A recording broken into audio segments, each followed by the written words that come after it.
Cash is king. You've heard that phrase your entire life. Every financial advisor, every parent who survived a recession, every personal finance channel tells you the same thing. Build your savings, protect your downside, keep cash available. And on the surface, that advice sounds completely rational. Cash feels safe. Cash doesn't crash 40% overnight. Cash lets you sleep at night when markets panic and layoffs start spreading across the economy. If you have money sitting in a savings account, you feel responsible, disciplined, prepared, especially after the inflation shocks, banking fears, and economic uncertainty of the last few years. Millions of people started piling more money into checking accounts, high-yield savings accounts, and emergency funds than ever before. And to be fair, they are not wrong for doing it. Liquidity matters. Emergency reserves matter. Stability matters. But there's a dangerous line where financial safety quietly turns into long-term financial paralysis. If you like content like this, please hit the subscribe button, for we have more in the vault. Now let's get back on topic. But nobody ever asks the obvious question. If keeping cash is the smartest financial move, then why are so many people with healthy savings still falling behind every single year? Why do people with $30,000 sitting safely in a bank account still feel financially trapped 5 years later? Not because saving money is wrong, and not because emergency funds are useless. The problem is a hidden requirement nobody mentions. Cash only protects you if it eventually flows into assets that grow faster than inflation. Otherwise, your money is technically safe while your purchasing power quietly collapses in the background. That's the part almost nobody explains.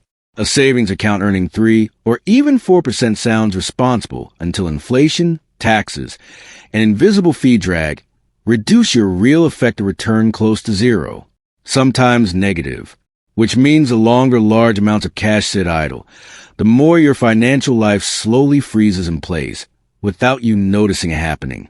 Here's the actual data.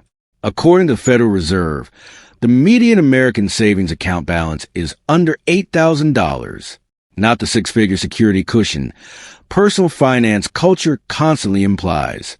Under $8,000. And even among households earning over $150,000 per year, a massive percentage still report living paycheck to paycheck. That's the contradiction nobody wants to talk about. People are technically saving money, while simultaneously becoming less financially resilient over time. Between 2021 and 2025 alone, cumulative inflation erased huge portions of idle cash purchasing power, especially for people parking large balances in low-yield accounts for years at a time. And here's the part that makes this genuinely alarming. Many of these people believe they were being financially conservative, responsible, disciplined. They followed the advice exactly as it was given. Save aggressively. Hold cash. Avoid risk. But a 30-year simulation shows something brutal. Cash without asset ownership slowly turns stability into stagnation. Banks benefit from you believing the simplified version of cash safety. Employers benefit from it too. The simple version is easier to teach, easier to market, and easier to emotionally accept during uncertain economic periods. Just save more money sounds responsible. It sounds mature. But the full truth is far less comfortable because it forces people to confront opportunity cost, asset inflation, and compounding activation thresholds. Financial institutions are not evil for promoting liquidity. They genuinely want consumers to avoid financial collapse. But they're also perfectly happy holding billions in deposits they can lend, invest, and profit from while your purchasing power quietly decays in real terms. And here's what almost nobody says out loud. Permanent cash-heavy behavior creates incredibly predictable consumers. People who fear volatility rarely buy appreciating assets aggressively enough to escape wage dependence. The myth survives because the early emotional reward feels incredible. Stability today feels more real than wealth 10 years from now. Here's how wealth accumulation actually works. Cash is not supposed to be the engine. It is supposed to be the fuel reserve. The real mechanism begins when excess liquidity consistently flows into appreciating assets with returns higher than inflation over long periods of time. That is the compounding activation threshold almost nobody explains correctly. Imagine two people, each holding $50,000. One keeps the entire balance in cash, earning 3% annually. The other keeps 6 months of expenses liquid and systematically deploys the remaining capital into broad market index funds, averaging historical long-term returns near 8 to 10% before inflation. At first, the difference barely feels noticeable. Year 1 looks almost identical psychologically. But by year 10, the gap becomes massive because compound growth curves are nonlinear. Below the threshold, cash preserves survival. Above the threshold, productive assets begin purchasing future freedom for you automatically, without requiring proportional increases in labor or stress. Most people saving money are doing the right thing on the surface, while accidentally sabotaging themselves underneath. They build larger and larger cash positions, but never establish a systematic transition from liquidity into ownership. That behavioral gap is what creates the liquidity trap.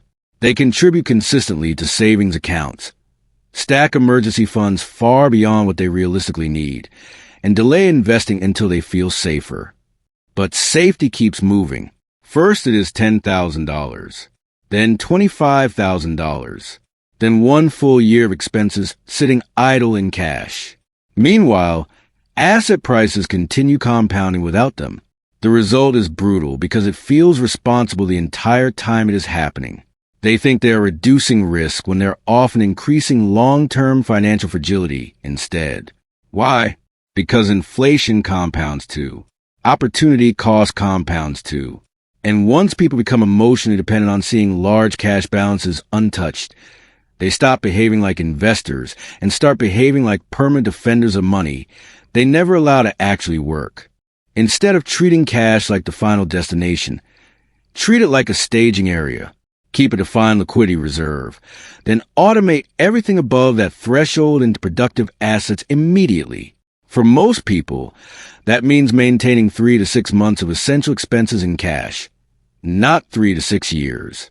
The moment that reserve is complete, excess capital should begin flowing into assets with historically positive real effective returns, broad index funds, retirement accounts, cash-flowing businesses, or appreciating productive investments. The threshold is behavioral, not magical. You do not need a massive inheritance.